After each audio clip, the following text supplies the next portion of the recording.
여러분 안녕하십니까, 박상규입니다. 북한의 김정은이 러시아와 하마스의 무기와 전술을 대량으로 넘겨서 우크라이나와 이스라엘 전쟁을 배후에서 부추기면서 돈벌이를 하는 정황이 포착됐다고 국정원이 밝혔습니다. 그 내막을 집중 분석하겠습니다. 영어로는 침대벌레, 배드버그라 불리는 외국종 군대들이 전국 곳곳에 대거 나타나서 일대 비상이 걸리고 있습니다. 기존의 살충제로도 완전히 박멸되지 않아서 지자체와 대학 기숙사는 물론 지하철 당국까지 골머리를 앓고 있다고 합니다. 먼저 김열수 한국군사문제연구원 안보전략실장, 이상휘 전 대통령실 춘추관장과 함께하겠습니다. 어서 오십시오. 네, 안녕하세요. 안녕하십니까? 네. 국가정보원에 대한 11월 1일 국정감사가 있었습니다. 이 국감에서 북한과 김정은에 대한 민감한 뉴스들이 대거 공개가 됐는데요. 먼저 두 번이나 잇따라 실패한 북한의 군사정찰 위성의 3차 발사가 임박했다는 소식부터 짚어보겠습니다. 국민의힘 유상범 정보위 간사의 말입니다. 소위 군사정찰위성 3차 발사와 관련해서는 10월로 공언했던 발사일이 미뤄지고 있는 가운데 최근 엔진과 발사장치 점검 등 막바지 준비에 한창인 것으로 파악하고 있다고 보고했습니다. 특히 러시아에서 기술 자문을 받은 것으로 보이고 있으며 성공 확률이 높아질 가능성을 예측하고 있습니다.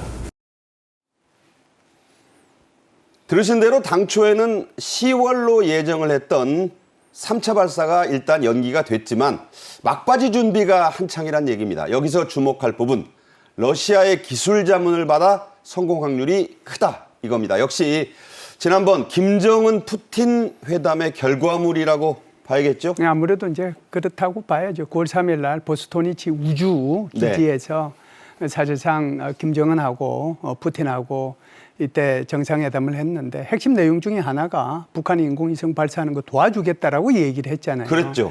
그 연장선상에서 대통령이 직접 얘기를 했으니까 아마 많은 러시아 인공위성과 관련된 과학기술자들이 북한으로 들어갔을 거고요. 네. 그래서 뭐 거기에 자문을 받지 않았을까라고 생각하는데 기본적으로 이제 북한의 이 엔진이라고 하는 것이 기본적으로는 러시아의 다 기술이거든요. 네. 그래서 뭐 백두산 엔진도 그렇고 그리고 천리마 엔진도 그렇고 그것이 전부 다 러시아의 RD-250이라는 엔진을 기본으로 하는 거기 때문에 네네. 그렇게 크게 뭐 큰 기술적인 자문이 없어도 가능하지 않겠는가 이런 생각은 해요. 네. 자, 5월과 8월에 발사 실패가 있었고 이때 김정은이 분노해서 아예 7월부터는 러시아의 협조를 받아왔다. 이게 지금 국정원의 지적 아니겠습니까? 네네. 그런 가능성이 충분히 있죠. 왜 그러냐면 우리가 이제 언뜻 생각할 때는 9월 13일 만났으니까 그게 처음이다라고 생각을 하지만 사실상 그 이전부터 있었다라고 봐야 되거든요. 우리가 이제 지금 북한하고 러시아의 군사 밀착 가지고 얘기를 하지만 사실상 북한의 이 무기들이 러시아로 넘어간 것은 7, 8월 달에 이미 지금 넘어가고 있었던 거잖아요. 그런 상황이기 때문에 아마 지금 말씀하신 그런 내용들이 이미 그때 논의가 됐다 이렇게 볼 수는 있죠. 네. 고급 시험 설비 정도는 제공한 듯하다는 말까지 나왔습니다. 자, 이렇게 3차 발사가 성공하더라도 더 중요한 문제는 군사적 효용성이 거의 없다는 우리 군 당국의 평가를 받은 북한의 위성 카메라입니다. 러시아가 아예 이 기술까지 북한에 넘겨줄 가능성도 지적이 됐어요. 아마 이게 가장 핵심이 아닐까 그렇게 생각이 됩니다. 네. 그래서 뭐 일각에서는 이 문제에 대해서 러시아가 과연 핵심 첨단 기술까지 다 이전하겠느냐 네. 여기 의구심을 품고 있고요. 또 그렇지 않다 그러면 러시아가 보유하고 있는 군사위성을 임대하거나 판매하는 그런 방식 이런 방식도 얘기가 거론될 수 있다라고 하는데 네. 어쨌든 뭐 지금까지 언론의 보도를 보면은 방금 뭐 김 실장께서도 말씀하셨습니다마는 기술에 대한 이전 부분까지도 검토하고 있는 걸로 이제 지목이 됩니다.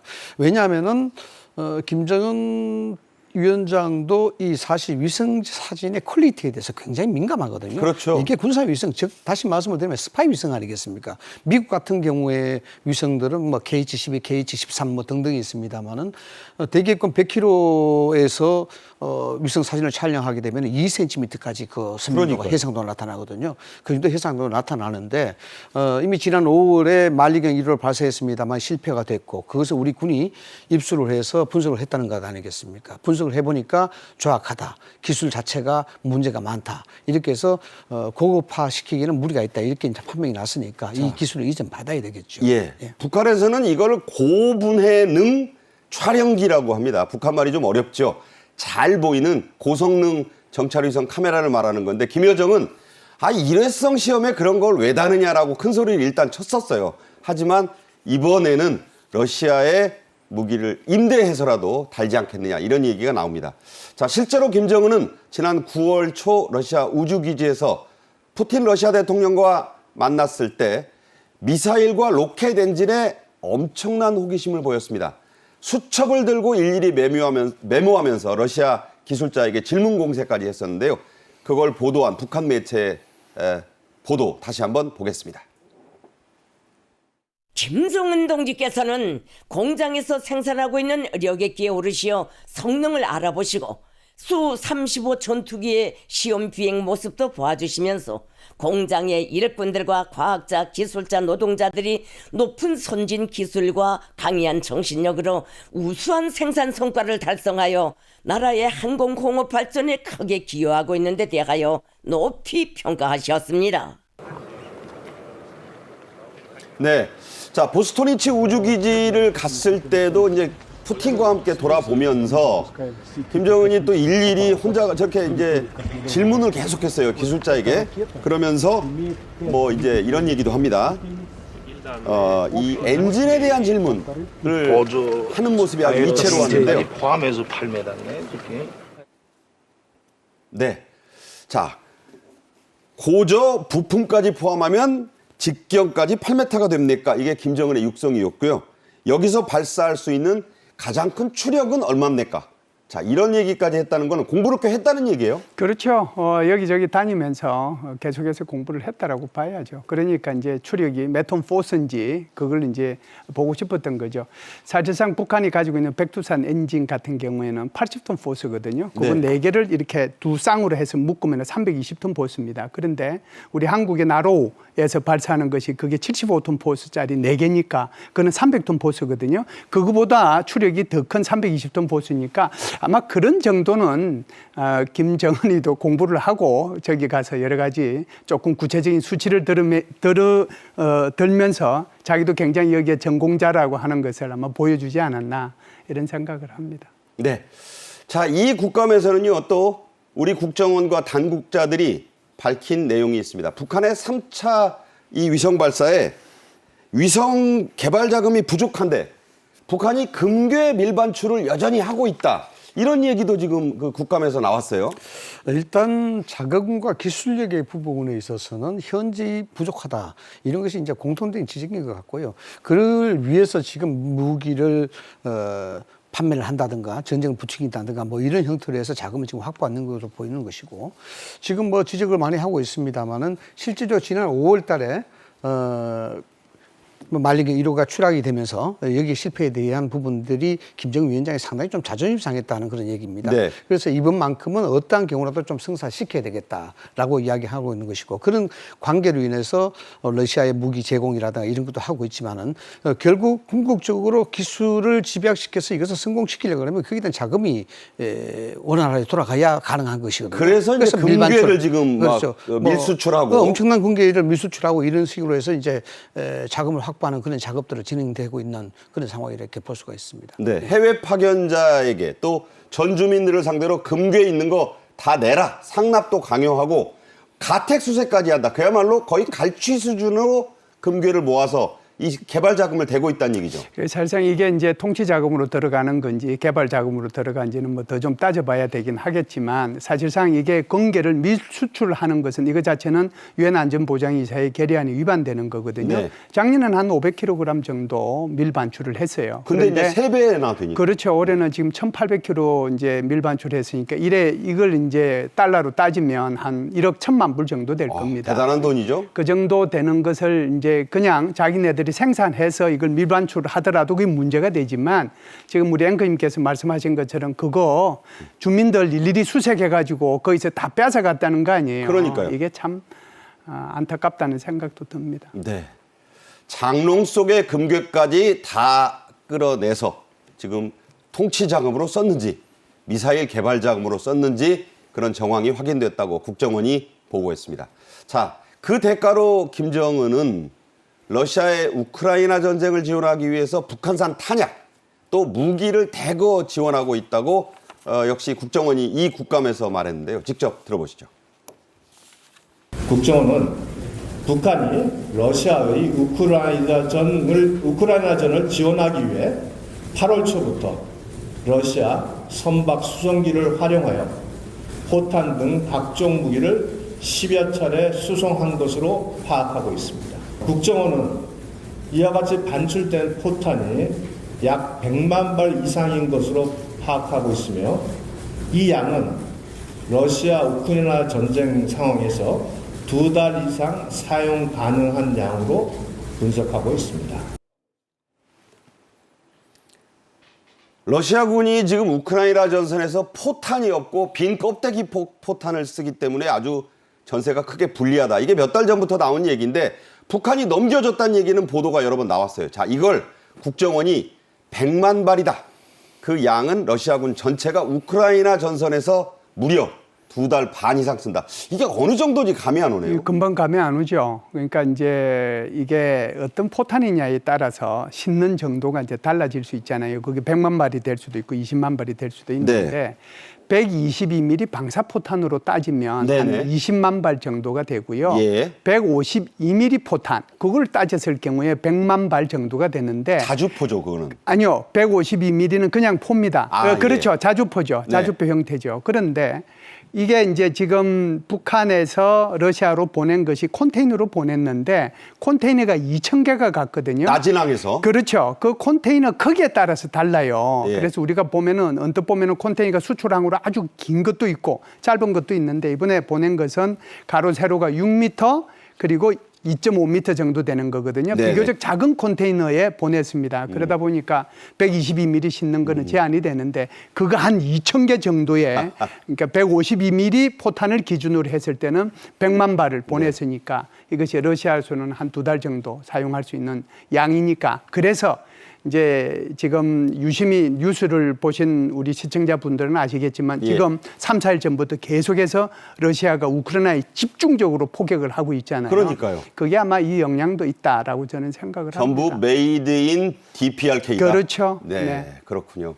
참 죽음의 무기를 이렇게 2,000 컨테이너나 보냈다고 하니까 수출을 해도 모자랄 그런 북한 사정에서 참 딱한 얘기입니다. 북한은 이 밖에도 휴대용 대공 미사일, 단거리 탄도미사일, 또 러시아에서 들여온 미그 29 전투기와 조종사, 뭐 별의별 걸 다 지원했을 것이라고 국정원이 그 정황을 공개했는데 이 정도면 군사동맹 간 거래라고 봐야 되지 않을까요? 일단 뭐 중국과 러시아와 북한과의 안보와 관련된 군사적 동맹 관계 뭐 이런 것들은 상당히 뭐 많이 이야기가 나왔었던 그런 부분인데 바로 이번 러시아와의 이런 무기 거래 이걸로 말미암아 그런 군사적 관계가 실질적으로 지금 이루어지고 있다. 네. 이제 이렇게 해석이 되는 것입니다.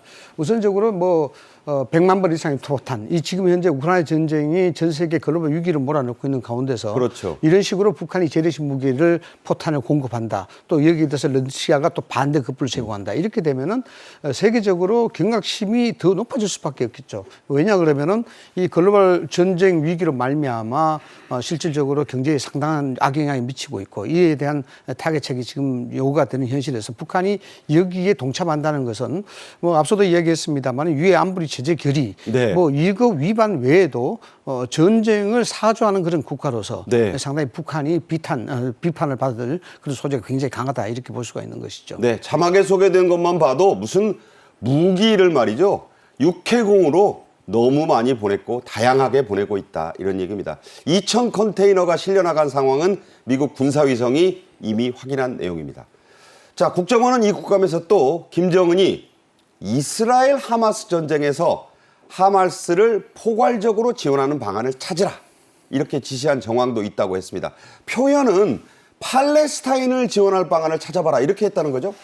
그렇다고 하더라도 이제 아마 그 내용 속에는 하마스가 지금 뭐 팔레스타인의 그 가자 지구하고 서한 지구하고 지금 이스라엘하고 관계는 뭐 포탄이 오고 가긴 하지만 그렇게 심한 그런 거는 아니잖아요. 네. 문제는 이제 가자 지구에 있는 하마스거든요. 그러니까 김정은이가 얘기한 것은 하마스를 염두에 뒀다라고 보고요. 네네. 2021년도에 이 이스라엘의 그 안보 연구기관에서 보고서를 하나 발표를 했는데 이미 2014년부터 하마스하고 북한과의 군사적 커넥션이 있다는 것을 발표를 했습니다. 한 8년 전부터네요. 그렇죠. 그 내용에 보면 첫 번째는 122mm 포탄 같다라고 하는 거고 두 번째는 RPG-7 같다라고 하는 거고 네. 통신 장비 같다. 그리고 마지막으로 지금 하마스가 500km 정도 구축해 있는 그 지하 통로, 소위 말해서 땅굴, 그것은 북한의 기술과 장비를 지원받아 가지고 했다라고 하는 것이 그 보고서에 나와 있습니다. 그러니까 그야말로 북한산 땅굴이 지금 그렇죠. 가자지구 밑에 거미줄처럼 있다고 하잖아요. 그렇죠. 가자 메트로라고 할 수 있을 정도로 그게 이제 북한이 지원했다는 거거든요. 그러니까 이미 2014년부터 이런 군사적 커넥션이 있었는데 네. 아마 지금은 지원하기가 조금 곤란할 겁니다. 왜 그러냐면 가자 지구 전체가 육해공으로 다 봉쇄되어 있기 때문에 이스라엘군이 봉쇄했죠. 그렇죠. 현재로서는 좀 곤란하겠지만 이게 그 전에부터 계속해서 9년 북한과- 전부터네요, 정확히. 그렇죠. 예, 그렇게 해왔다는 거라고 볼 수 있죠. 네, 9년 전부터 이미 지원을 해서 뭐 땅굴 기술부터 저런 그 모든 게 가 있으니까 지금 안 간다 해도 비축을 해놨다는 얘기가 가능하겠습니다. 하지만요, 유엔에 주재한 북한 대사가 딱 잡아댔습니다. 최근 유엔 총회가 열리는데 여기에 나가서 하마스가 이스라엘에 대한 테러 과정에서 북한산 무기를 사용했다는 언론 보도가 많다. 이렇게 얘기하니까 김성 유엔 주재 북한 대사 이렇게 얘기했습니다. 미국 행정부 소속의 어떤 매체가 북한의 무기가 이스라엘의 공격에 사용된 것으로 보인다는 근거 없고 거짓인 소문을 퍼뜨리고 있다. 이렇게 얘기를 하면서 오히려 미국이 뭐 사악한 의도를 하고 있고 국제법 위반이다. 자, 이런 걸 네 글자로 적반하장이라고 그러겠죠? 일단 뭐 딱 잡아댈 수밖에 없지 않겠습니까? 여기에 대해서 본인들이 긍정적으로 시인한다 그러면은 뭐 곧바로 유엔 제재 결의 위반이라는 그런 부분들이 도드라질 수밖에 없고 네. 전 세계로 지탄받을 게 뻔하니까 딱 잡아댈 수밖에 없겠죠.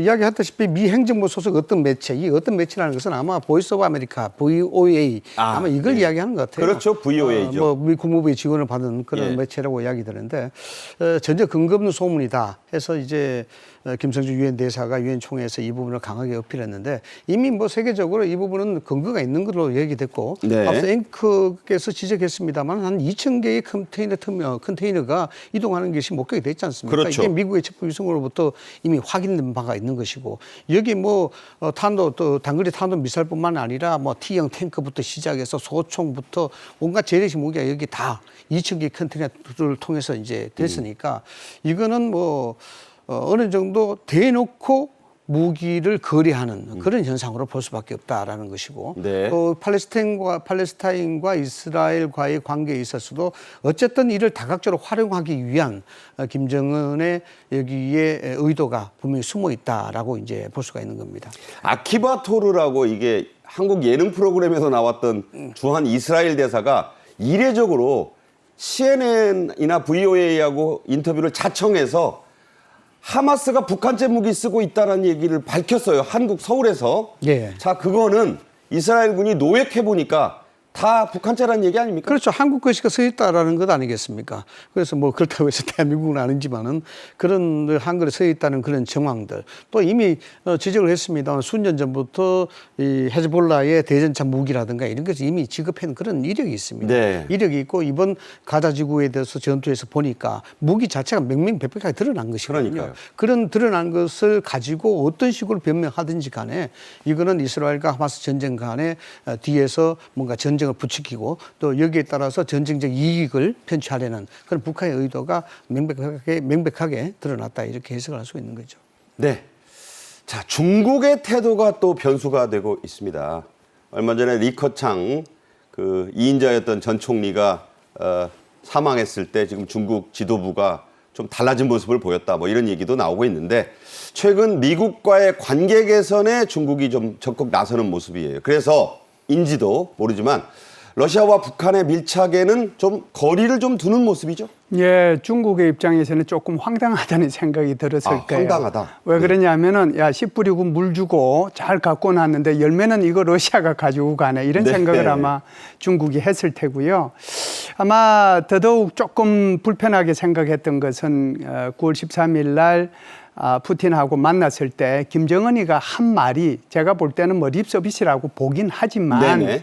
우리 외교의 최고의 주 관심사 우선순위, 제일 먼저 해야 될 우선순위는 탑 프라이어리티. 그렇죠. 러시아와의 관계다. 이렇게 이제 규정을 해버렸거든요. 시진핑이 꿈틀했을 것 같아요. 네. 그러다 보니까 조금 이제 아마 좀 불편했을 건데 그 불편한 것은 사실상 7월 달부터 나타나요. 네. 7월 27일 날 북한이 말하는 전성절 날 그리고 9월 9일 날 북한이 말하는 정부 수립일 날 건국절이죠. 그렇죠. 그때마다 전부 다 중국의 대표단들이 여기 왔단 말이죠. 그랬는데 중국의 대표단들이 이 열병식을 보기 위해서 축하잔으로 왔는데 그분들의 서열이 과거에는 뭐 3위 정도 이렇게 왔으면 이분이 온 사람은 20위에서 25위 사이에 있는 부국장급 사람이거든요. 이런 사람들이 왔잖아요. 그렇죠. 그리고 이제 이번에 푸틴하고 시진핑하고 그 1대1로 회담 지난달에 했지 않습니까? 중국에서. 그때 했을 때도 한반도 문제는 한마디도 얘기를 안 했어요. 안 나왔죠. 네. 그리고 이제 지금 한중일 정상회담이 지금 11월 달에 하니 뭐 12월 달에 하니 하여간 올해가 가기 전에 하자고 그러잖아요. 중국이 긍정적으로 나오고 있죠. 그렇죠. 그래서 11월 하순에 부산에서 한중일 외교장관 회담이 계획이 돼 있어요. 네. 아마 이것이 여기서 아마 최종적으로 한중일 정상회담에 대한 네. 결과가 나올 거고 그리고 이제 뭐 내년도에 한중 정상회담 얘기도 나오고 있잖아요. 그런 차원에서 보면 지금 중국이 북한을 확실히 관리 모드로 좀 네. 들어가지 않았는가 이렇게 봐요. 지금 이 교수님 말씀의 연장선에서 볼 때 중국이 북한을 또 관리하는 모습이 하나 있습니다. 그게 뭐냐면 북한 이탈 주민, 쉽게 말해서 탈북민 600여 명을 이번에 강제로 일제히 북송시켰어요. 이게 굉장히 숫자가 많은데 1000명 정도가 북중 조중 접경 지역이라고 하는데 수용소에서 지금 대기 중이라고 하니까 이건 언제든지 북한 하는 걸 봐서 돌려줄 수도, 그러니까 그들 용어로 그렇죠. 돌려보내겠다 이런 얘기 아닙니까? 네, 돌려보내겠다는 거죠. 항저우 아시안 게임 후에 한 600명 정도를 돌려보내는 것인데 1000명 정도 있었다 그러죠. 또 일각에서는 뭐 2000에서 2600명 정도 있었다 그러는데 아마 다른 언론 보도에서는 이미 지난 7월부터 여기에 이제 탈북민들을 북한으로 돌려보내는 그런 작업들을 했다 그래요. 네. 이런 것들을 감안해서 본다 그러면은 북한과의 관계에 있어서 상당한 관리 모드로 갖는 것만은 분명하다 이렇게 네. 볼 수가 있습니다. 근데 이제 중국의 고민이 크죠. 왜냐 아하. 그러면은 이제 북중러와 한미일 관계에 있어서 북한과 러시아가 군사적으로 긴밀한 관계에 가게 되면은 네. 중국과 사실 북한과의 관계는 군사적 긴밀한 관계는 사실상 조금 끓이고 있는 입장이 있단 말이죠. 네네. 다른 부분은 좀 관리하다든가 좀 긍정적이고 유화적인 분위기를 간다 하더라도 군사적 부분만큼은 좀 약간의 거리가 있는 건 사실인데 지금 이러한 러시아와의 군사적 긴밀한 유대 관계 그리고 거래 관계 이런 것이 심화되게 된다 그러면은 북중러의 한 전선에서 약간의 편중되는 그런 부분도 없지 않아 있다라는 예. 것이고 또 여기에 대해서 북한과의 군사적 거래를 또 도모를 한다 그러면은 예를 들어서 앞으로 예견될 수 있는 한중일의 회담이라든가 또 미국과의 경제 제재 문제라든가 이런 것이 아주 복잡하게 얽히게 되는 그런 과정에 거치게 되어 있습니다. 그래서 사실상 2중 3중으로 북한을 두고 겪는 중국의 고민은 계속해서 깊어질 수밖에 없는 그런 국면이 아닌가 이렇게 봅니다. 예. 자, 이런 가운데 우리나라와 미국, 일본은 더 결속을 공고히 하고 있습니다. 한미일 3국 외교장관이 10월 26일 뉴욕에서 회동했는데요. 공동 성명을 냈습니다.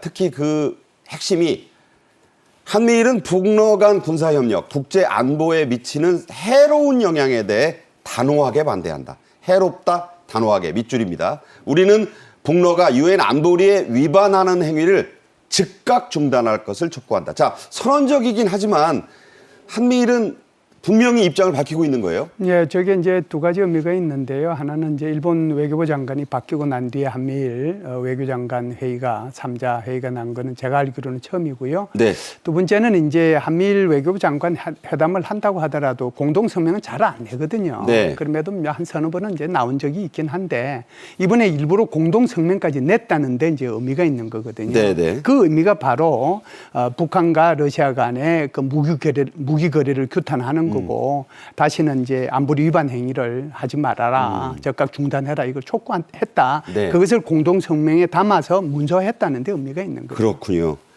자, 지금 블링컨 미 국무장관, 미국은 Secretary of State라고 하죠. 그러니까 외교장관이라는 표현 대신에 그야말로 수석장관이 바로 이 국무장관입니다. 이스라엘과 파키스탄을 돌고 있는데 이 블링컨 장관 11월 8일부터 9일까지 1박 2일간 우리나라를 찾습니다.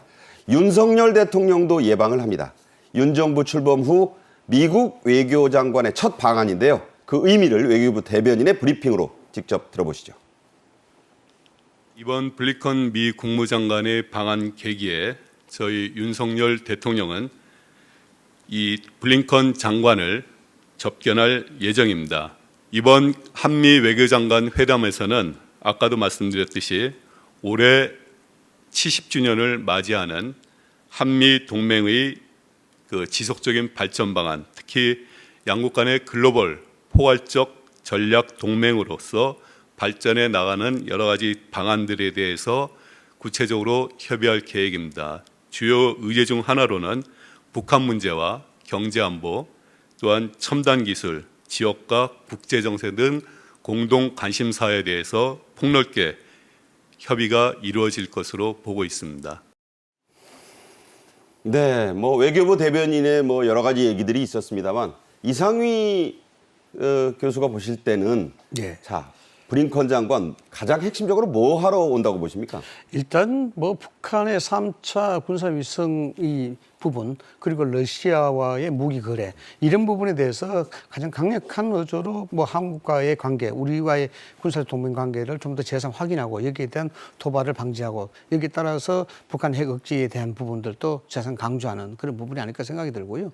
또 이번 방안 자체가 미국 입장에서는 상당히 예민한 부분이죠. 네. 물론 뭐 한미일의 안보 전선에 대한 부분들도 다시 한번 재조명이 될 수가 있겠습니다만 지금 이스라엘과 하마스의 전쟁 관계 그리고 우크라이나의 전쟁 관계 이런 관계에 있어서 되도록이면 이 부분을 어떻게 좀 진정시켜 나가는 국면을 만들 수 있을까? 러시아에 대한 이 제재를 어떻게 만들어 나가야 되겠습니까? 이런 어떤 총체적인 그런 어떤 구상들을 갖고 만나는 것이 아닐까라는 생각을 합니다.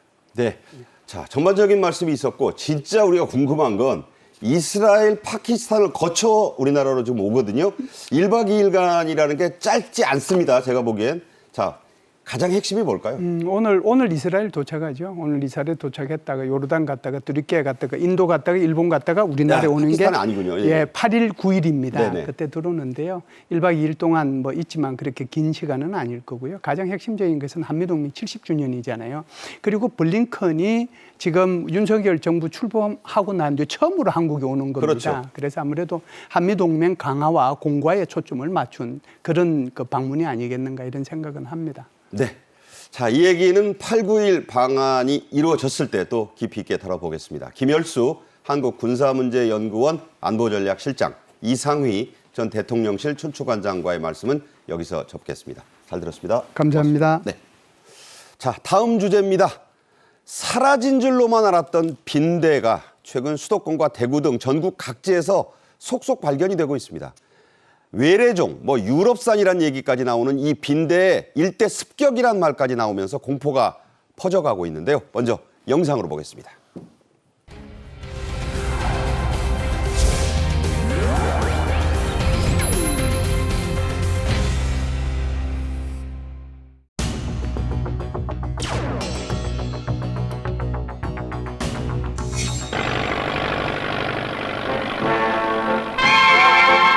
우리 주위에는 국민 보건을 위협하는 요소들이 남아있어 이에 대한 예방과 대책이 절실합니다.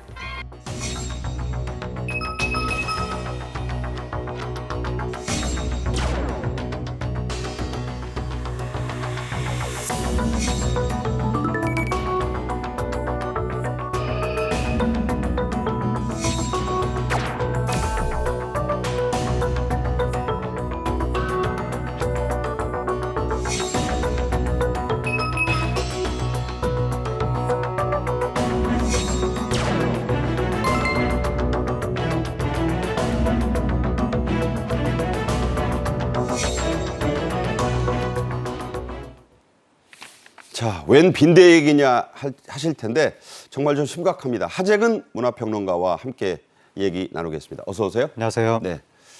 최근 이 빈대떼가 세계 각국을 공격하고 있다고 합니다. 특히 유럽의 영국 그리고 프랑스 아주 심각한 상황이라고요. 네, 지금 굉장히 심각하다고 하는데 사실 저는 빈대를 말로만 들어본 것 같은데 뭐 어렸을 때 빈대를 봤지만 제가 잊어버린 걸 수도 있는데 어쨌든 우리한테 빈대는 상당히 좀 생소한 곤충이거든요. 네. 근데 최근에 세계적으로 빈대떼가 늘어나고 있다고 합니다. 네. 근데 지금 나오고 있는 이야기가 특히 유럽에도 이 문제가 심각한데 영국하고 프랑스에 빈대가 폭증하고 있다. 네. 이런 얘기가 나오는 거예요. 그러니까요. 예를 들어서 프랑스 같은 경우에는 지금 공항, 지하철, 영화관 이런 데서 막 퍼져나가고 있다고 하고 그래서 이제 파리 시민들이 막 빈대 공포증에 걸려가지고 나는 이제 프랑스 지하철 같은 데서 빈자리가 나도 아예 앉지 않겠다. 뭐 이런 사람들까지 나타나고 있다고 하는데 네. 코로나19 봉쇄 기간 동안에 확산세가 좀 주춤했었다고 합니다. 근데 봉쇄가 풀리면서 다시 확산되고 있다고 하는데 정말 놀라운 것이 제가 이걸 믿어야 하는지 좀 의심스러운데 프랑스의 식품환경노동위생안전청에서 뭐라고 발표했냐면 네. 2017년부터 2022년 사이에 프랑스 가정 10곳 중에 한 곳이 빈대에 감염됐다라고 발표를 했다는 거예요. 10%가? 10%가. 네. 이건 거의 창궐 수준인데 이게 사실인지 더 좀 조사해 봐야 될 것 같습니다. 자, 빈대를요 영어로 배드버그라고 합니다. 배드버그. 그러니까 유럽에서는 영미권에서는 침대 매트리스에 사는 벌레라는 거예요. 그래서 파리의 그 유명한 유력 프랑스 신문 르몽드는 지금 배드버그가 베드에서 인간과 같이 자고 있다. 자, 이렇게까지 보도했습니다. 파리 올림픽이 9달 뒤면 열립니다. 그래서 프랑스 정부가 긴급 빈대 대책 회의까지 열었다고요? 예, 프랑스 관계 당국에서 이제 회의를 하면서 일단 프랑스 교통 당국의 입장은 우리나라 대중교통에 빈대 발생은 없다라는 입장이거든요. 네. 하지만 신고는 막 빗발치고 있다는 거예요. 네. 그래서 이거를 무시할 수가 없기 때문에 대중교통 방역 절차를 강화하겠다. 그리고 그 지하철에 탐지견을 투입하겠다. 뭐 이런 상황이 됐고. 빈대 탐지 하려고. 그렇습니다. 네. 그리고 이제 파리 부시장의 경우에는 올림픽 9달 남았거든요. 그러니까. 프랑스가. 그래서 국가가 이 빈대 재앙에 시급히 대처해야 된다. 재앙이란 말. 재앙이라는 표를 썼습니다. 네. 부시장이. 그런 상황이 됐고 그런데 지금 가정집 같은 경우에는 국가가 다 일일이 나서는 게 아니라 각자 알아서 민간 소독회사에 의뢰를 해야 되는데 오. 그 경제적으로 어려운 계층의 경우에는 돈이 없지 않느냐. 저 방제비 만만치 않아요. 그렇습니다. 그래서 지금 이게 상당히 저소득층 가정에 상당히 위해가 될 수 있다. 그런 말도 나오고 있습니다. 네. 자, 나는 런던 갈 일 없으니까, 나는 파리 올림픽 구경 갈 일 없으니까 그렇지 않습니다. 우리나라도 수도권, 서울, 인천은 물론이고 지방, 대구 특히 지금 심각하다고 하는데 빈대떼들이 잇따라 발견이 되고 있어요. 이게 영국인 한 유학생이 머물렀던 대구 계명대 기숙사에서 발견이 됐는데 그 피해가 아주 꽤 크다네요. 네, 그 지난달 중순쯤에 대구계명대 기숙사의 한 학생이 처음에 벌레에 물린 자국을 발견을 했다고 합니다. 네. 그래서 물렸으니까 좀 며칠 지나면 괜찮아지겠지라고 생각을 했는데 점점 이게 막 증상이 확산이 되면서 얼굴까지 번졌다고 합니다. 그래서 피부과에 가서 진료를 받았는데도 호전이 안 되더니 급기야는 막 두드러기에 고열 증상까지 나타났다는 거예요. 그래서 대학병원까지 가게 됐는데 네. 나중에 알고 보니까 이 자기 팔에 어느 날 보니까 벌레가 기어다니고 있었다는 어휴. 거예요. 그게 바로 빈대라는 거고 지금 침대 위에서 여러 벌레가 여러 마리가 발견이 됐다고 하는데 바로 알고 보니까 그 침대 매트리스, 그 매트리스가 지난 여름에 영국에서 온 교환 학생이 썼던 매트리스라고 합니다. 네. 자, 그렇다면 주로 우리나라의 어떤 곳에서 이게 발견이 되고 있는지가 궁금한데 이게 도처라고 표현될 만큼 여러 곳이네요. 지금 여러 곳에서 발견되고 있는데 일단 고시원이라든가 고시원. 지금 심지어 고시원 호텔이라든가 찜질방이라든가 이런 데서 발견이 되고 있다고 하는데 민간 방역 업체에 따르면 2016년부터 사실 수도권 경기도 일대에서 빈대가 발견되긴 했었다. 지하철 영화관에서도 나온다니까. 그런 얘기까지도 나오고 있는데요. 사우나에서도 나왔대요. 네, 그런데 이번과 같은 확산 수준은 처음이라고 하고 그런데 그 발견되는 빈대 중에 일반 빈대도 있고 열대 빈대도 있다고 합니다. 그게 아주 맹독이 좀 그 두 가지 빈대가 다 예. 있다는 거예요. 그래서 일반 빈대가 유럽이나 뭐 이런 서구권에서 들어온다고 하면 열대 빈대는 동남아에서 들어오는 것이 아니냐. 네. 그렇게 좀 의심하고 있습니다.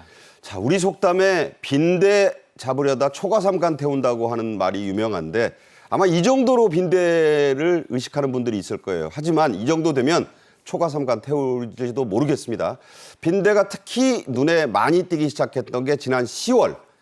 우리 방역업체에 따르면요. 서울의 절반에서 지역 방역을 이미 실시했다. 자, 저 빨간 표시된 데서 이미 빈대 방역을 했다는 거잖아요. 예, 그러니까 빈대 신고가 들어왔다는 거죠. 서울의 25개 구 중에서 13개 구의 신고가 들어와서 24건의 지역 방역이 현재 이루어진 상태입니다. 네.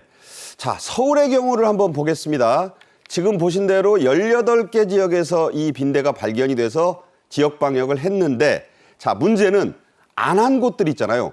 이곳이 5곳이 대표로 지목이 되는데 여기서 또 추가로 출몰을 하는 그런 그 파급이 됐어요. 그렇습니다. 그러니까 제가 좀 전에 설명드린 것이 서울의 13개 구에서 지역 방역이 이루어졌다라고 조금 전에 설명을 드렸었는데 그 13개 구 말고 5개 구에서 추가로 또 신고가 접수가 됐다는 어디입니까? 거예요.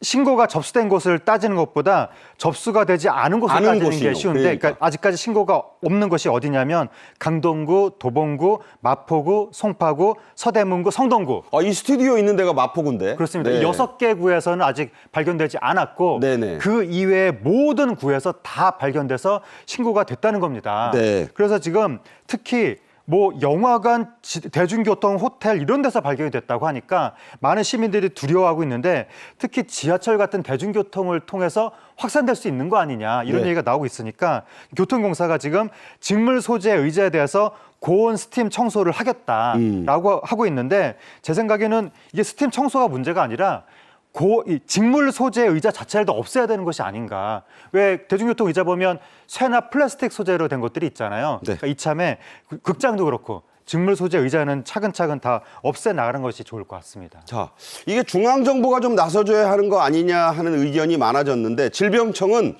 이게 전염병이 아니기 때문에 해줄 수 없다고 한다는데 좀 무사한이란 태도 아니에요? 그러니까 질병청에서는 빈대가 감염병의 매개체가 아니다. 그러니까 질병이 아니다. 우리 소관이 아니다라고 하는 거고 그다음에 이제 그러면 지자체가 방역을 해야 되는데 이 지자체도 일반 가정집의 방역까지는 또 소관이 아니다. 이런 입장이라고 하는 거예요. 근데 이게 지금 일반 가정의 문제가 아니라 국가적 차원의 아까 프랑스 파리 부시장이 재앙이라고 표현을 했잖아요. 네. 그 정도로 이 국민적인 보건의 문제라면 국가기관이라든가 지자체에서 좀 더 적극적으로 가정집 문제까지도 나서야 되는 것이 아닌가 그런 이야기가 나오고 있습니다. 네, 질병청이 지금 해주고 있는 조치가 이 방역 자료집을 주는데 살충제 뿌려라 한다고 합니다. 뭐 누가 모르는 얘기도 아니고요. 그런데 이 살충제를 뿌려서 될 일이 또 아니라고 하고 살충제도 그나마 품절이 많다고요? 그 이제 살충제가 질병청하고 환경부 산하연구원이 협의를 해서 지금 뭘 권고했냐면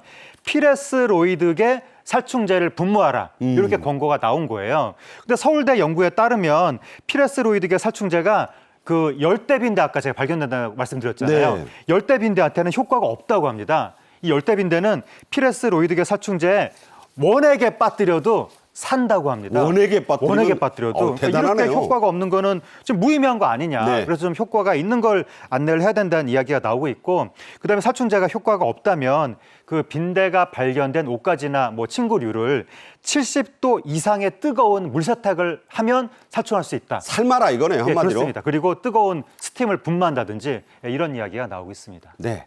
자, 아이들 노약자 두신 그 가정에서 좀 귀 담아 들으셔야 돼요. 우리나라에서 이 뇌염이 한참 유행이던 시절이 있었죠. 영화 기생충에도 나오는데 소독차를 영화에서만 봤다는 분들이 많아요. 그때 모습 한번 보겠습니다.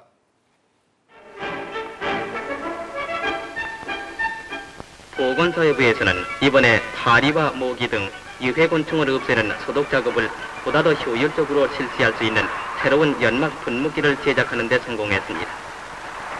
분무기제를 많이 만들어서 전국 여러 보건소에 배포하고 있는데 이 기계는 자동차에 달거나 사람이 끌거나 한 사람의 노력으로서 많은 양을 뿌릴 수 있다고 합니다. 그런데 이 기재에 의한 분무 작업은 20개론의 약품으로 수천 평 지역에 철저한 소독을 할 수 있다고 하는데 여름철에 전염병 예방을 위해서 큰 역할을 할 것이 기대되고 있습니다. 네. 자, 저도 소독차 따라서 그 연기 맞으면 좋다 그래서 다니던 초등학교, 국민학교 시절 기억 생생히 지금 납니다. 그 모습도 한번 보시죠. 8월 말부터 9월 초에 걸쳐서 환절기를 틈타 전국적으로 네, 1958년인데 그때부터 저게 그러니까 60년 전의 모습인데 그때부터 동네마다 저렇게 다녔고 아이들이요 저 뒤에 저거 맞으면 나 병 없어진다 그래서 막 따라다녔어요. 그런 모습이 서울 뭐 시골 할 것 없이 펼쳐졌었죠. 자, 우리나라의 저 모습이 실제로 저랬습니다. 네, 자, 우리나라가 얼마나 이 방역의 진심이었냐면 저 나이 드신 분들은 DDT 가루를 사람 몸에 확 뿌리는 거. 이거 영화 국제시장에도 나와요. 월남 갈 때도 이 DDT 가루를 뒤집어 쓰게 하고 막 뿌렸습니다. 자, 포스터까지 제작이 그때 됐었죠? 예, 1950년대 막 DDT를 뿌리면서 뭐 방제에 힘쓰자, 뭐 방제를 해야 목숨을 구한다라고 하면서 포스터도 당시에 나왔었고, 당시에 또 미군 병사들이 우리나라 가정집에 살충제를 뿌리는 모습도 나왔었는데, 네. 그럴 정도로 이게 지금 포스터입니다. 그렇죠. 예, 발진 티푸스를 방지하여 목숨을 구합시다라고 하면서 걸리면 죽었던 시절이니까. 예, 굉장히 막 저런 포스터를 통해서 경각심을 일으키기도 했었는데 당시에는 DDT가 독극물인데 네. 그걸 사람한테 막 뿌릴 정도로 국가가 살충에 진심이었고 70년대까지 저렇게 과격할 정도로 살충을 한 결과 빈대라든가 이의 같은 게 거의 이제 추방이 된 그런 상황이었는데 21세기에 세계화를 맞이해서 해외에서 다시 지금 유입되고 있는 것 같습니다. 네.